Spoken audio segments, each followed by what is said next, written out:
bagaimana mungkin ada warga negara melaporkan warga negara yang lain, yang saya, demi kepentingan kepala negara? Di mana otaknya itu? Rocky Gerung warga negara yang mengkritik Jokowi dilaporkan oleh warga negara supaya Jokowi senang itu. Jadi kelihatannya kita akan hidup dalam 5 tahun ke depan dengan kondisi kabinet yang besar. Artinya apa? Saya mesti bayar pajak lebih banyak untuk gaji mereka.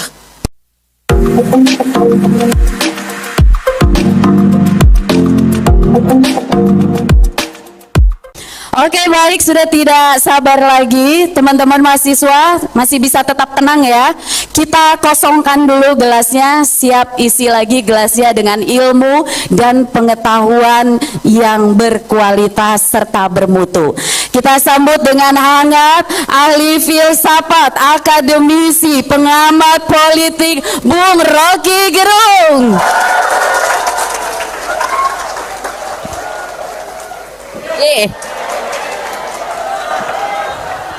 Bung, di sini aja Bung, deket saya. Saya belum salam sama Bung.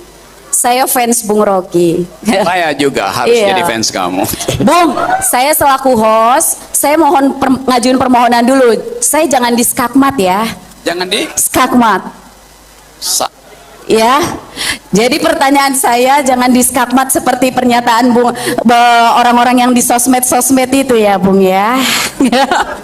Saya nggak berani ini. Kenapa, Bung? Karena ini kerajaan kamu nih. Oh, ini kerajaan saya. Bung Rocky, ya. Sehat? Lebih dari yang kamu duga. Semangat pasti ya. Oh, ini semua pendukung saya harus pasti semangat. Pasti semangat. Okay. Bung Rocky, saya sebelum masuk ke materi ini, Bung Rocky, saya ingin pertanyaan awal, kenapa Bung Rocky mau menyediakan waktu, bersedia hadir di kampus IIB Dharma Jaya? 3 alasan. Boleh sambil duduk. Alasan pertama, saya ingin Lampung jadi pelampung bangsa ini.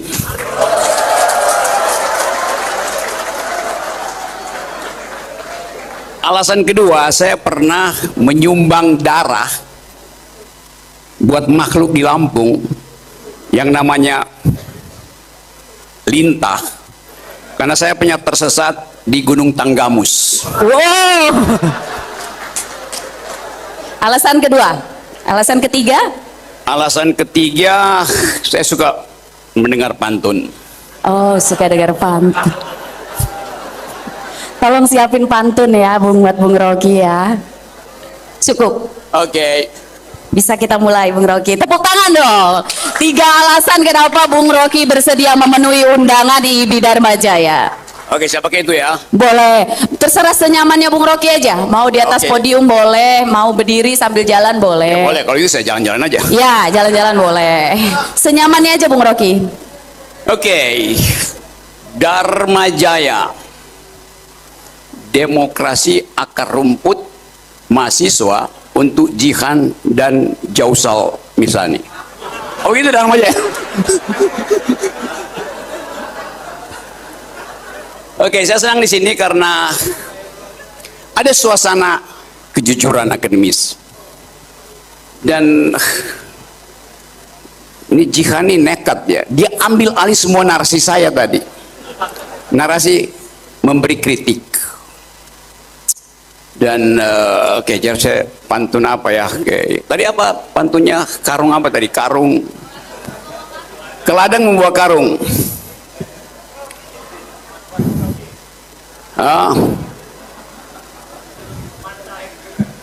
Jangan bawa karung untuk nangkap tenggiri. Jangan bingung kalau tidak jadi menteri.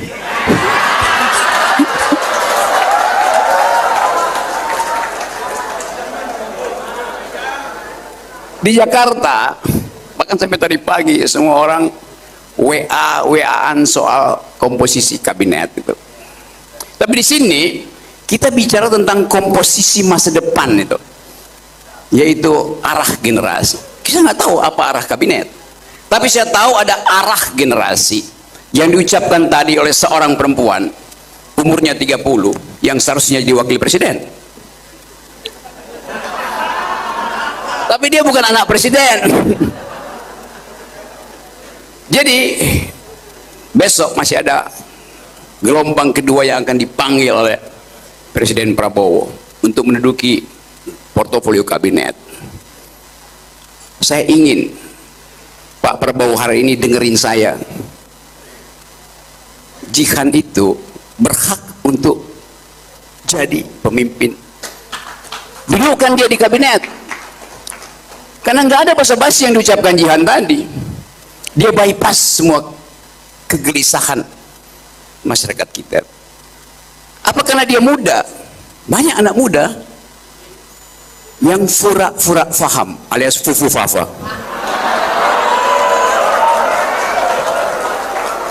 Jihan mengerti arah demokrasi padahal dia adalah dokter.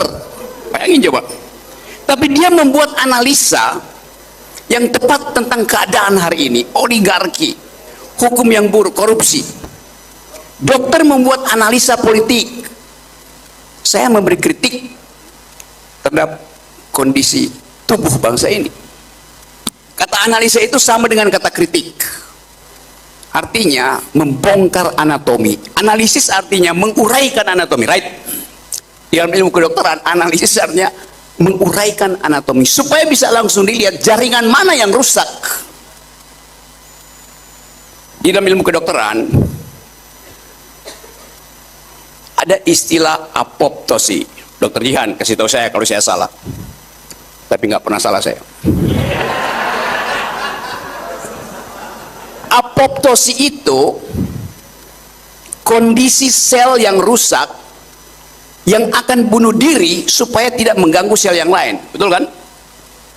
Jadi Tuhan alam semesta memberi fasilitas pada si sel untuk bunuh diri supaya dia tidak mengganggu sel yang lain yang sehat. Kalau dia gagal bunuh diri, dia lakukan metastasi, mengganggu, lalu jadi sel kanker. Tapi ada seorang pemimpin yang sekarang nggak mau bunuh diri, walaupun dia udah merusak kanker nasional. Namanya Dr. Mulyono.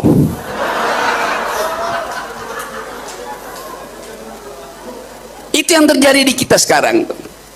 Keinginan kita untuk melihat bangsa yang bermutu, bangsa yang pernah mendalilkan kemerdekaan atas dasar kekuatan pikiran, nggak ada lagi sekarang. Orang bicara tentang komposisi kabinet, orang bicara tentang apa yang akan dia peroleh kalau masuk dalam kabinet. Sebagian besar adalah menteri-menteri yang carry over dari kekuasaan yang kemarin. Menteri-menteri Pak Jokowi ada di situ. Banyak orang yang mulai kecewa melihat bahwa ini kabinet besar sekali. Kabinet yang mengalami obesitas, dan itu memberatkan dokter nanti. Karena obesitas itu adalah the mother of all penyakit, disease. Betul kan, Ian? Gula itu sumber dari segala macam penyakit, ibu dari segala penyakit. Jadi kelihatannya kita akan hidup dalam 5 tahun ke depan dengan kondisi kabinet yang besar. Artinya apa? Saya mesti bayar pajak lebih banyak untuk gaji mereka. Kalian mesti keluarin pajak lebih banyak untuk menggaji kabinet yang besar. Jadi mereka senang, kita yang susah karena kita mesti bayar. Kan mereka kita bayar. Setiap tambahan 1 pegawai di kementerian, setiap orang harus bayar 2 juta per tahun untuk gaji mereka. Jadi pendapatan Anda akan dipakai untuk bayar kabinet. Tapi kita ingin lihat, kalau kita bayar mahal, mestinya dia menghasilkan kebijakan yang pro pada keadilan, pro pada kemakmuran, anti oligarki, hindari korupsi. Itu yang akan kita tagihkan pada Pak Prabowo. Dari Lampung kita tagih itu. Nah, kemampuan ini yang saya andalkan ada di kepala teman-teman yang ada di sini. Ada berapa nih? Ribuan orang ada di sini. Dan saya akan ada di Lampung untuk ganti KTP supaya saya bisa nyalek dari Lampung karena pemilih saya udah banyak nih. Tapi kita mulai berpikir bahwa ternyata negeri ini tidak kekurangan calon pemimpin. Jihan bicara dengan lancar, dengan kemampuan retorik dan logika yang bagus tuh. Kita nggak lihat hal itu ada pada anak-anak muda di Jakarta yang sekarang anak-anak muda itu kena masalah FOMO, fear of missing out. Ngintil, nggak mau mandiri, takut berbeda pendapat, tidak mampu mengucapkan independensi dia sebagai manusia bahkan. Jadi Lampung punya kesempatan untuk menghasilkan pemimpin. Pastikan jika 2029 masuk di dalam persaingan presiden tuh. Kita mau Lampung ini jadi pelampung bangsa ini. Itu yang kenapa saya datang ke sini. Jadi kejadian-kejadian yang kita lihat sekarang. Kemarin diucapkan pemenang Nobel bidang economics, ilmu ekonomi. 3 orang, kebetulan pria, yang mulai mempersoalkan fungsi dari institusi di dalam menghasilkan kebijakan yang beradab. Dia dapat Nobel dari Swedish Academy, panitia Nobel, untuk menghormati Alfred Nobel. 3 tokoh ini menghitung apa ongkos sosial, apa ongkos psikologi, apa ongkos ekonomi dari sebuah institusi itu. Persis seperti sekarang. Kabinet itu sebuah institusi dan kita mau hitung apakah kabinet yang besar itu bisa efisien. Dari awal pasti tidak efisien karena bengkak kabinetnya. Jadi teman-teman di sini, kita nggak peduli dengan apa yang terjadi di Jakarta, kita peduli dengan apa yang mungkin dihasilkan dari forum semacam ini di Lampung. Itu intinya, itu dasarnya tuh. Jadi kita mau lihat perkembangan Lampung ini di dalam konteks perkembangan politik dunia, bukan politik nasional lagi. Pertandingan anak-anak muda di sini yang dijanjikan bonus demografi, tapi dengan pendapatan yang makin minim. 5 bulan berturut-turut Indonesia mengalami deflasi. Artinya barang udah jadi murah pun nggak ada yang beli. Karena emak-emak setiap kali datang ke ATM buat lihat masih ada 50.000 nggak di tabungannya tuh. Hanya untuk memastikan anaknya masih bisa ada sedikit jajan di SD, SMP. Jadi kita dalam kondisi semacam itu. Kondisi yang memungkinkan negeri ini jatuh menjadi judul bukunya salah seorang pemenang Nobel itu, how the nation fail. Jadi bagaimana bangsa itu gagal. Potensi itu ada di kita sekarang. Kita tidak lagi melihat diri kita sebagai bagian dari NKRI harga mati. Karena kita melihat planet ini bisa mati kalau terjadi perang dunia ketiga yang dimulai oleh arogansi Israel. Kita akan melihat planet ini lumpuh kalau IKN itu dipaksa terus untuk dijadikan ibu kota dengan akibat burung, cacing, air kehilangan hak hidupnya tuh. Jadi kita bicara tentang, do you speak environmental ethics, do you speak global security, do you speak human solidarity? Solidaritas kemanusiaan kita itu hilang selama periode 10 tahun terakhir. Kita ingin pulihkan itu dengan mengandalkan anak-anak muda, bukan mengandalkan menteri-menteri tua. Saya mau kasih poin itu karena Lampung ada di dalam kondisi yang paling strategis, dekat dengan Jakarta, dekat dengan samudra, dan potensi untuk diintai, diintip itu terus semangka itu bisa ada submarine mondar-mandir di situ untuk mengintai Jakarta lagi apa ya? Lagi apa yang akan terjadi? Kalau kapal selam misalnya yang dikirim oleh Amerika itu untuk mencegah supaya Cina tidak ekspansi ke Cina Selatan, dia bermukim kira-kira 20 meter dari di Selat Sunda ini kan tinggal 20 meter. Tapi dia ngintip misalnya apa yang sedang terjadi di Jakarta, ada potensi nggak krisis? Karena sampai sekarang anak-anak muda tidak yakin bahwa Prabowo itu bisa bekerja sama secara psikologis dengan Gibran. Siapa yang yakin coba? Kalaupun ada yang yakin jangan angkat tangan.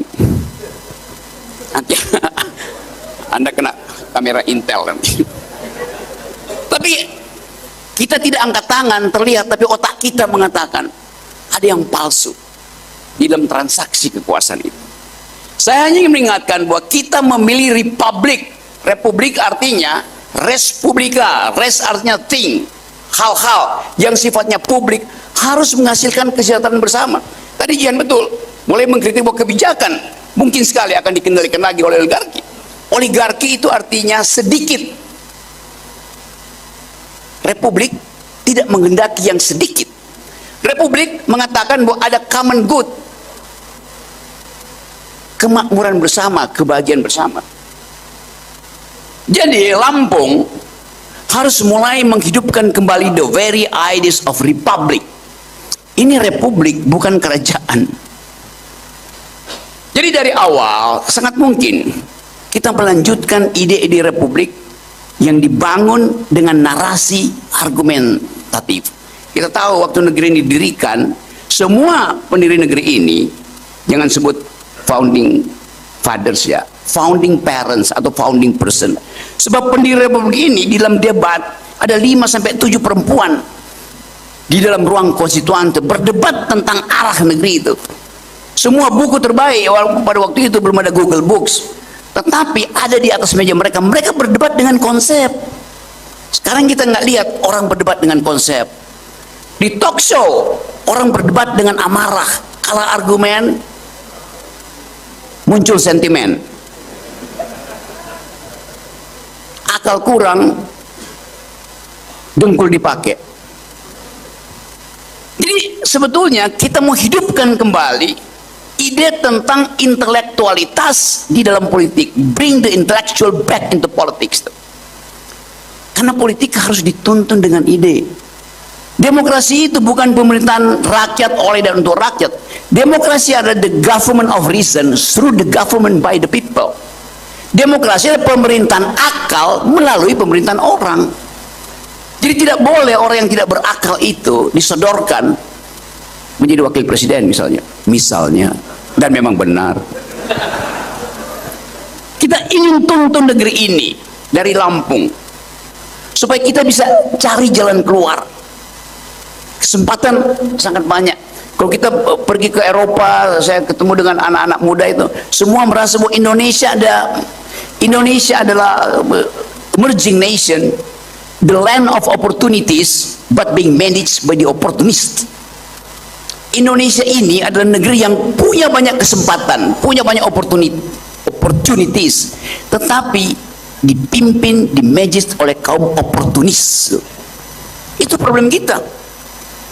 Jadi kesempatan-kesempatan yang kita bilang sebagai bonus demografi, kita lihat bahwa iya bonus demografi itu kalau hari ini rahim emak-emak itu diasup dan diasuh dengan nutrisi itu. Tapi kita lihat stunting di negeri ini itu 21-22%, padahal janji kita 15%. Artinya setiap anak yang lahir hari ini dia akan kekurangan volume otak. Ini baru volume otak tuh, karena nutrisi tidak tiba di otaknya tuh. Jadi bagaimana kita mau bersaing misalnya dengan anak-anak dari Vietnam, Thailand, Bangkok, Singapura, Malaysia, kalau nutrisinya nggak cukup? Intervensi negara harus tiba di rahim perempuan. Saya baca berita seminggu lalu, GDP per kapita, pendapatan per kapita anak muda Malaysia $13.500, mendekati negara maju tuh. Sebentar lagi mungkin dalam 2 semester negara maju. Indonesia 4.500, 3 kali lipat. Kalau ada bonus demografi, maka yang akan memakai bonus itu adalah anak-anak muda yang hanya 45 menit penerbangan dari Lampung ke Kuala Lumpur. Mereka yang akan menikmati bonus demografi kalau tersedia lapangan kerja di Indonesia. Anak-anak muda Indonesia nggak mungkin masuk di situ, karena perjanjian internasional harus bebas lalu lintas tenaga kerja. Maka yang akan masuk ke sini adalah anak-anak muda Malaysia, karena mereka terdidik, kemampuan dia mengolah datanya bagus karena nutrinya bagus, IQ-nya di atas kita. Kita IQ-nya tinggal 78, sedikit di atas simpanse. Tapi kita ingin pastikan bahwa dari Lampung ada 2 anak muda,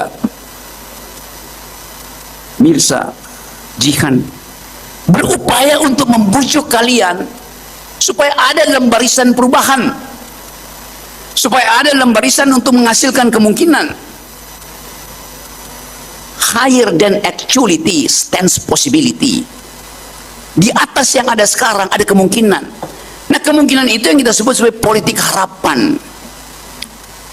Harapan itu makin pupus karena kita dibius oleh materi, dibius oleh BLT, dibius oleh amplop. Kita ingin Lampung menjadi indikator pertama bahwa Indonesia bisa dihidupkan dengan argumentasi. Anda menang kenapa? Karena kekuatan argumenmu, bukan karena mengguyur sentimen. Anda menang karena kekuatan akalmu, bukan karena kekuatan amplopmu. Amplop itu soal teknis saja buat dia bagi-bagi, kegembiraan, dangdut-dangdutan. Tetapi forum publik itu harus bertengkar di tingkat pikiran itu. Sering saya katakan bahwa kalau Anda berpikir, Anda harus berani menerima kritik. Karena pikiran dirancang untuk dikritik. Kalau pikiranmu tidak dikritik, atau kalau Anda sedang berpikir dan tidak mau dikritik, itu artinya Anda sedang berdoa. Doa nggak boleh diganggu, pikiran harus diganggu. Ganggu pikiran Jihan, ganggu pikiran Mirsa. Saya senang universitas ini mengundang saya, artinya mereka tahu saya akan mengganggu 2 anak muda ini. Kalau Anda lulus dari gangguan saya, 2029 Anda berdua calon presiden dan wakil presiden Republik Indonesia. Kan hanya itu isunya itu. Jadi saya mau perlihatkan sebetulnya potensi, sekali lagi, Lampung akan jadi pelampung kedunguan bangsa ini. Kita mau tenggelam karena kedunguan, maka Lampung mesti ambangkan lagi, apungkan lagi kecerdasan itu. Kesempatan itu ada hari ini. Luput hari ini, lepas semua kesempatan itu. Jadi pastikan 2 anak muda ini, izinkan dia memimpin setelah kalian ganggu argumennya tuh. Saya nggak ingin dia jadi manja karena bapaknya, karena lingkungannya, karena hartanya, tapi karena otaknya. Sangat bagus kalau dia berharta sehingga dia nggak akan korupsi. Sangat bagus kalau dia berotak karena dia tidak akan menerima, membiarkan kedunguan beredar setiap hari. Jadi teman-teman, nanti kita akan diskusi. Saya cuma sengaja memprovokasi teman-teman seperti hobi saya untuk memastikan bahwa kita adalah bangsa yang dulu pernah mengucapkan kemerdekaan dengan kemampuan diplomasi itu.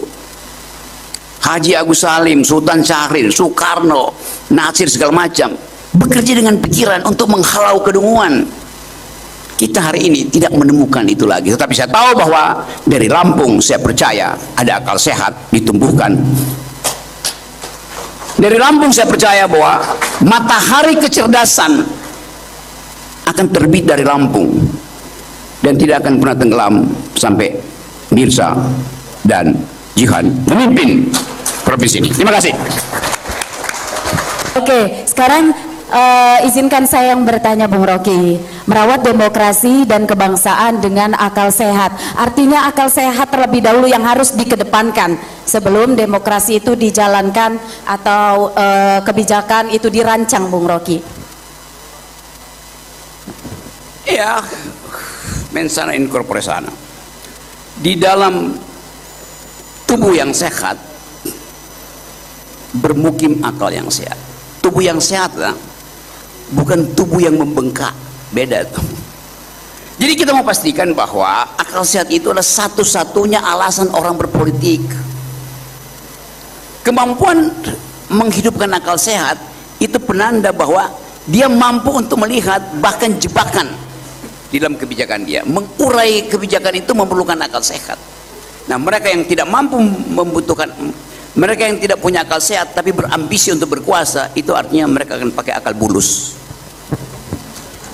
Keren banget. Terus untuk anak muda nih, terutama mahasiswa, kadang suka lupa nih menggunakan akal sehatnya. Apalagi belum, nggak usah terlalu jauh deh masalah demokrasi dan kebangsaan. Untuk aktivitas kuliahnya aja deh, Bung.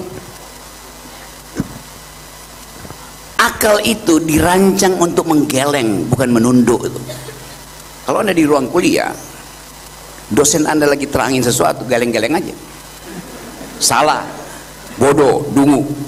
Sampai saudara ketemu dalil yang tidak diucapkan oleh si dosen itu.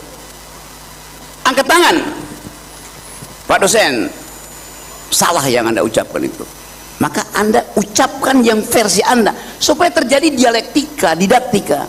Kalau Anda manggut-manggut, ditipu dosen Anda. Jadi kita biasakan, dan dosen yang bermutu dia bilang, oke, Anda ada di ruang kelas, kelas itu adalah tempat kita berpikir, nggak ada hierarki.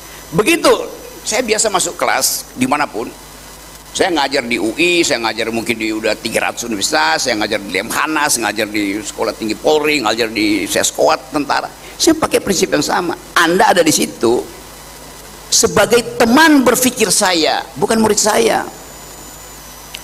Di situ kita mulai dengan critical discourse itu. Ucapkan sesuatu sebagai dalil supaya dibantah. Jadi Anda ucapkan sesuatu yang mungkin dibantah. Itu namanya mendidik. Anda nggak bisa mengucapkan kebenaran yang tidak bisa dibantah. Kemudian tidak dibantah itu nanti setelah Anda sempurna melalui Siratul Mustaqim. Tetapi sebelum kita sampai di situ, semua kebenaran sifatnya tentatif. Sifatnya validilis itu.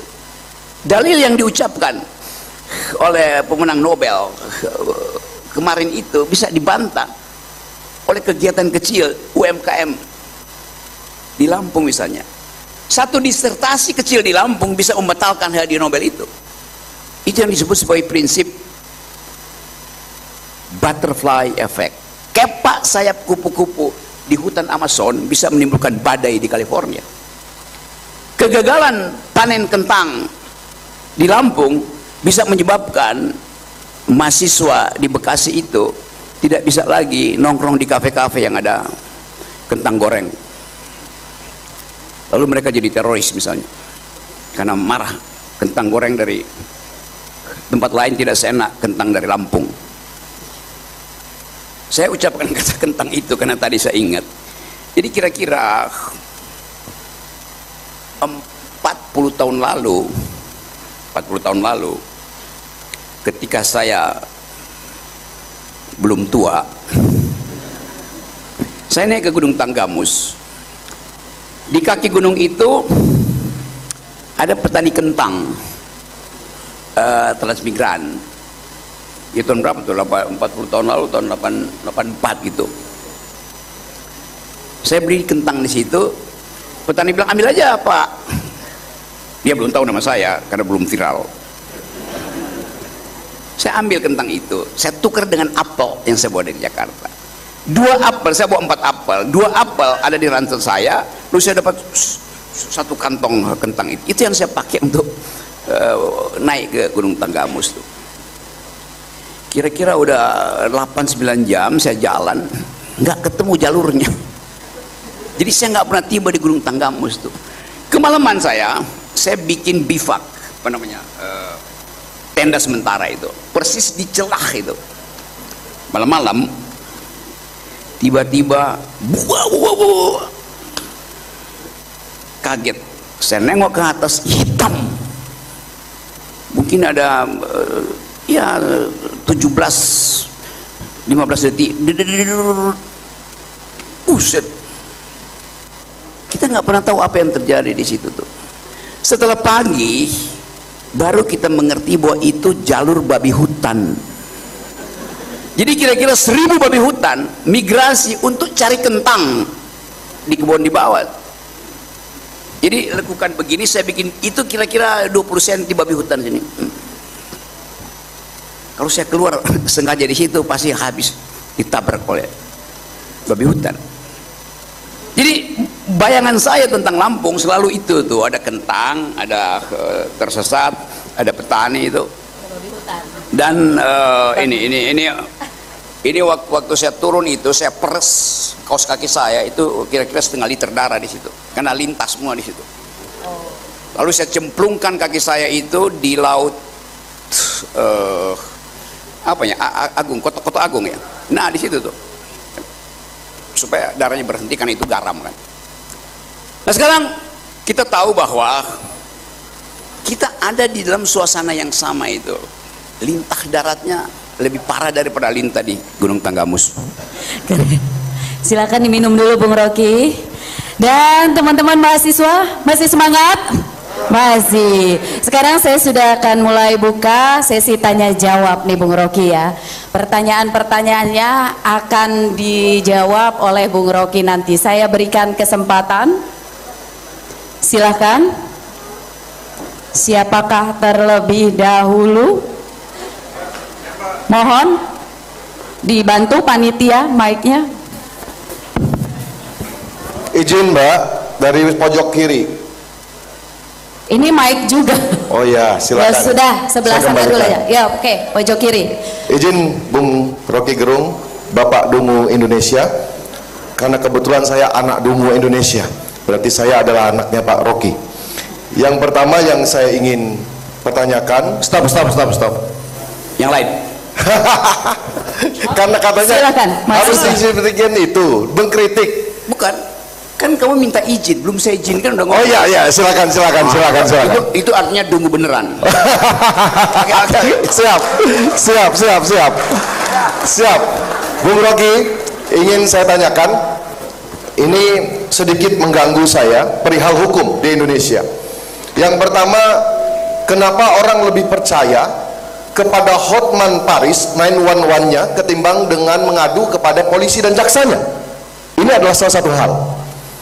Yang kedua, bisa tidak Indonesia ini mencapai Indonesia emas sebelum 2045? Yang ketiga, saya kurang setuju tadi dengan Pak Rocky Gerung mengatakan bahwasannya orang kaya dijamin tidak korupsi. Karena saya mantan masuk pondok pesantren, Pak. Kenapa saya katakan demikian? Karena terkadang anak buah yang salah, tetapi pimpinan yang disalahkan. Siap. Ini juga harus seperti itu. Nah, jadi saya minta dengan kedunguan saya, mudah-mudahan Pak Rocky Gerung juga dapat menjawab dengan dungunya saya. Terima kasih Pak Rocky Gerung. Oke. Jadi yang miskin anak buahmu kan? Ya itu. Ayo jawab sendiri itu. Ada masalah buat saya itu. Oke. Tetapi prinsipnya adalah kekuasaan itu selalu menginginkan akumulasi itu. Itu dasarnya. Surplus kekuasaan artinya keinginan mengakumulasi menjadi-jadi. Jadi kekuasaan itu modal untuk korupsi. Itu poin saya. Tetapi saya tidak mengatakan korupsi itu buruk. Anda boleh jadi koruptor, tapi koruptor yang berintegritas itu. Apa itu koruptor berintegritas? Kalau Anda ditangkap, jangan nyogok jaksanya. Itu Tanggung namanya jawab jadi ya. koruptor yang berintegritas. Karena setiap orang punya kebebasan untuk memilih dia mau jadi apa. Mau jadi ustadz, silahkan jadi ustadz yang berintegritas. Jangan berhenti berceramah kalau nggak ada amplop. Yes, itu namanya ustadz berintegritas. Kalau menjadi guru, jadi guru yang berintegritas. Jadi semua hal tergantung pada pilihanmu apa. Anda bertanggung jawab untuk pilihanmu sendiri. Karena itu saya kesel kalau baca tagline-nya KPK itu. Jujur itu hebat. Kurang ajar dia. Saya dosen dari awal jujur, nggak hebat-hebat itu biasa aja. Kita memilih sesuatu kok. Hakim dari awal masuk tingkat 1 fakultas hukum, dia bercita-cita jadi hakim, berarti dia akan pertanggungjawabkan kalau dia itu ke arah mana itu. Bagi saya, apapun profesi Anda, mau jadi maling, mau jadi bajingan, mau punya cincin 3 kg dengan otak 2 gram, nggak ada soal. Yang penting dia bertanggung jawab terhadap pilihannya itu. Nah, manusia dihitung berdasarkan tanggung jawab dia itu. Gitu penjelasannya. Baik. Salam dungu. Terima kasih. Oke, saya berikan kesempatan untuk mahasiswa IBB Dharma Jaya dulu. Silakan. Iya. Mahasiswa IBB Dharma Jaya terlebih dahulu. Tepuk tangan dong untuk Dharma Jaya. Cek. Baik, terima kasih atas kesempatannya. Izin Bung Rocky, ada pertanyaan yang ingin saya tanyakan. Bung Rocky sering menyebut demokrasi kita sering berjalan tanpa akal sehat.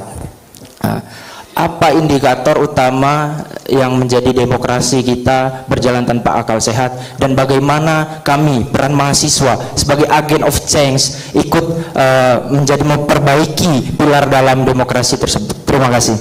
Gampang. Demokrasi itu kompetisi antara orang dan orang. Sekarang banyak betul kotak kosong. Kompetisi antara orang dan barang. Akal sehat nggak tuh? Bagaimana sih orang berkompetisi dengan barang? Kotak kosong itu kan barang. Tetapi itu yang diinginkan supaya tidak ada kompetisi justru. Kan konyolnya di situ kan. Jadi sebetulnya dari awal demokrasi didesain untuk pertengkaran argumen. Bagaimana mungkin Anda bertengkar dengan kotak kosong? Namanya dungu. Okay. Sudah cukup terjawab? Atau ingin ditambahkan lagi? Silakan Bung Rocky. Masih ada cukup? Kalau saya tambahkan nanti nggak akan ada pertanyaan lagi. Oke, nggak kebagian nanti yang lain. Silakan, mahasiswa IB Dharma Jaya saya prioritaskan. Oke, silakan dibantu panitia mic-nya.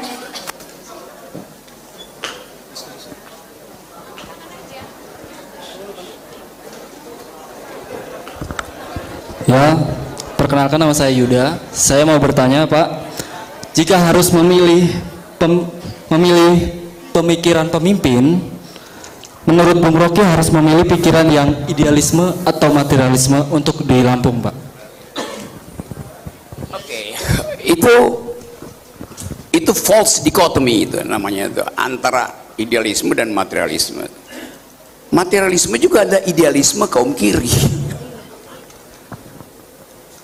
Jadi yang mungkin Anda tanyakan adalah dia mau mengandalkan kemampuan idenya atau dia mau masuk pada penjumlahan materi. Pemimpin disebut pemimpin kalau dia betul-betul mengerti arah. Dia nggak harus tempuh arah itu. Paling nggak sense of direction dia tahu, itu namanya memimpin, sense of direction. Sense of direction artinya dia punya ide tentang itu, dia punya the ideal tentang itu, dia punya idealisme tentang itu. Dia bisa gagal di tengah jalan karena gangguan materi. Tetapi minimal dia terangkan bahwa dia punya ide itu. Jadi setiap pemimpin dengan sendirinya harus punya idealisme, itu dasarnya kan. Jadi pengkondisian itu yang memungkinkan kita uji. Idealisme dia akan dihentikan oleh apa? Ambisi Presiden Jokowi itu idealisme. Kita tanya, pernah nggak idealisme Jokowi itu diajukan sebagai proposal politik? Kapan? Ya dalam kampanye. Idealisme diucapkan dalam kampanye tuh. Pak Jokowi nggak pernah mengajukan IKN sebagai proposal ideal dalam kampanye. Tiba-tiba ada. Artinya apa? Siapa yang suruh? Atau ambisinya tiba-tiba muncul, dia lupa apa yang dijanjikan. Atau ada dukun yang bisikin dia tuh, IKN mesti ada di Kalimantan. Jadi prinsipnya adalah ucapkan itu sebelum Anda terpilih, supaya kita akan tagih setelah Anda terpilih. Nah sekarang Pak Jokowi bilang bahwa idealisme saya untuk membangun ibu kota negara bukan pilihan saya, tapi pilihan rakyat. Oke, kita cek, nggak ada soal. Kapan rakyat mengatakan IKN dipindahkan? DPR tidak. DPR tidak pernah membahas pemindahan IKN. DPR diminta Jokowi memastikan undang-undang pemindahan itu. Jadi setelah diputuskan baru minta legitimasi dari rakyat. Kan bohong namanya kan. Tanya pada Kompas. Kompas pernah bikin survei, 80% bahkan 90% rakyat Indonesia mengatakan enggak, tidak setuju dengan pemindahan IKN itu. Jadi itu dasarnya itu. Jadi idealisme diajukan untuk ditagih.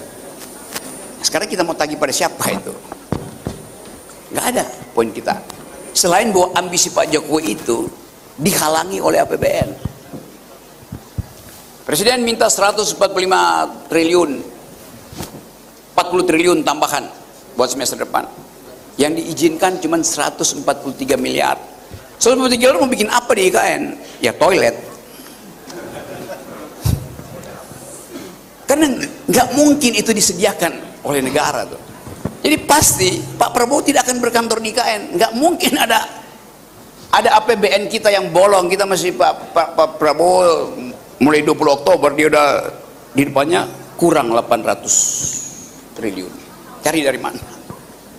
Jadi itu maksudnya tuh ya. Jadi kita tahu bahwa idealisme itu satu-satunya DNA dari pemimpin adalah idealisme. Karena itu dia mau memimpin demi idealisme itu. Kalau dia gagal menjadi leader, dia akan jadi dealer. Keren banget.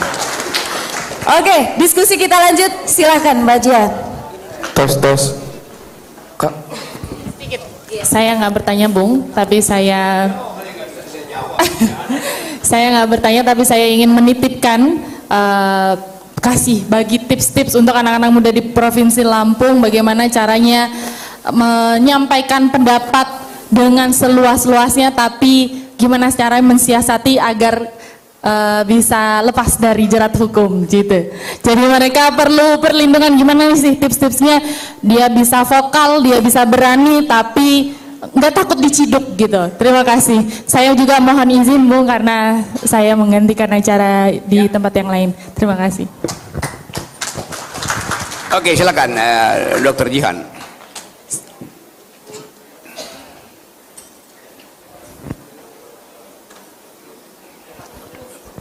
Oke, sebelum pergi tolong tinggalin beberapa kertas untuk resep obat anti cemas Presiden Jokowi.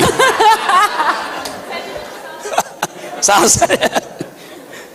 Ya karena sekarang kalau saya hitung misalnya ini Presiden Jokowi pasti setiap malam dia minum Xanax, Esilgen, anti cemas. Kemarin dia masih pamerkan berfoto dengan Pak Prabowo, di sampingnya Prabowo ada Gibran. Jadi itu kan pesan estetik yang juga tragis sebetulnya. Seolah-olah Pak Jokowi akan bilang Gibran itu tidak boleh berada jauh dari Prabowo. Ya mungkin secara fisik dekat dalam foto itu kan yang di Solo itu. Tapi bagaimana secara idealisme tadi coba? Kita nggak tahu. Jadi yang laku sekarang GoFood itu justru apotek-apotek yang masih ada stok obat anti cemas. Tapi kecemasan politik tidak bisa dihentikan karena kalian di sini tetap akan tagih itu walaupun Presiden Prabowo ucapan kabinet kan tetap masih ada. Mahasiswa kan punya cara berpikir lain, akan menagih demokrasi, akan menagih human rights, akan menagih hak yang sama untuk jadi wakil presiden, bukan dengan menyodorkan lewat pamannya. Jadi bagian-bagian itu saya kira tetap penting sebagai common issue bersama kita, bahwa kalangan intelektual tetap akan memandu negeri ini dengan kritisisme, bukan dengan pragmatisme. Disitulah idealisme mahasiswa dan teman-teman LSM, termasuk kawan tadi yang memprotes soal keadaan hukum kita. Baik, Bung Rocky tadi Bung Jihan mohon minta diberikan semangat untuk anak-anak muda, mahasiswa. Ya, saya tahu itu ya. Iya, silakan. Iya, Jihan tadi, Dr. Jihan minta apa tipsnya supaya berpikir itu tidak kena delik itu. Kemarin terakhir kasus saya masih ada 37 di Barreskrim, tapi saya kira akan diputihkan itu karena kasus terakhir saya soal bajingan tolol itu diputuskan sebagai non delik oleh Pengadilan Negeri Jakarta Pusat ya. Jadi saya lepas sekarang, nggak ada delik. Yang saya bilang presiden dungu, presiden tolol, presiden bajingan tolol, nggak ada delik. Kenapa tadi itu soal hukum? Karena bagaimana mungkin ada warga negara melaporkan warga negara yang lain, yang saya, demi kepentingan kepala negara? Di mana otaknya itu? Rocky Gerung warga negara yang mengkritik Jokowi dilaporkan oleh warga negara supaya Jokowi senang itu. Sementara dia memuji-muji kepala negara. Bagaimana saya laporkan dia? Bahwa dia memuji-muji kepala negara. Itu artinya dia menginginkan jabatan dari kepala negara. Kan sama kan? Memuji dan mengkritik sama-sama deskripsi. Dia memuji, dia kasih data. Saya mengkritik, saya kasih data. Loh kenapa saya yang diperkarakan? Bukankah data dia juga bohong karena muji-muji? That's the logic. Jadi kita mesti pastikan bahwa kalau kita kasih kritik, siapkan 2-3 lapis analisis. Rocky Gerung mengkritik bahwa IKN, iya saya udah kritik memang. Bapak Jokowi itu jadi SPG. Sorry, SPG Sales Promotion Girl dari IKN-nya. SPB, Sales Promotion Boy. Memang Pak Jokowi pergi kemana-mana jualan IKN kan waktu itu kan. Jual ke Kanada, Jepang, Amerika, Arab Saudi, segala macam, Australia. Nggak laku. Baru sekarang Jokowi ngakui memang tidak ada satupun investor yang masuk. Dulu dia bilang 1.300 investor, karena disebut oleh Bahlil sebanyak itu kan. Saya bilang bohong itu. Saya cuma bilang bohong, saya dilaporin polisi coba. Mereka yang bilang itu benar, sekarang minta maaf ke saya. Tapi dasar saya orang religius, saya maafin aja.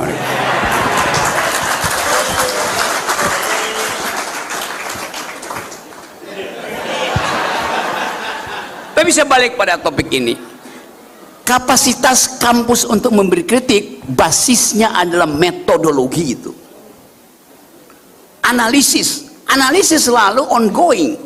Jadi kalau ditanya buktikan, oh tunggu, kasih saya akses untuk mengumpulkan data yang disembunyikan oleh Kominfo, yang sebetulnya nggak boleh ada.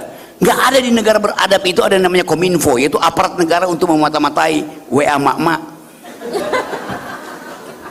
Itu mesti dibubarin itu. Coba Kominfo ngurusin apa coba? Ngurusin informasi. Buat apa informasi diurus? Informasi itu justru penanda kita bebas berelasi sama warga. Ini diamat-amati. Jadi kelihatannya negeri ini mesti ditata ulang dengan tadi prinsip kesehatan hukum, prinsip kesehatan berpikir. Jadi Anda tetap ucapkan kritik, nggak akan ada delik di situ kalau Anda bilang ini adalah postulat akademisku. Postulat akademis itu dibahas di ruang ini, bukan di ruang bareskrim. Jadi bilang saya kasih kritik berdasarkan prinsip-prinsip akademis, selesai masalah. Itu yang saya lakukan selama ini. Tipsnya begitu, silakan kasih kritik, kasih 2 referensi catatan kaki, udah selesai problem. Dalil akademis hanya bisa dibatalkan di forum akademis itu.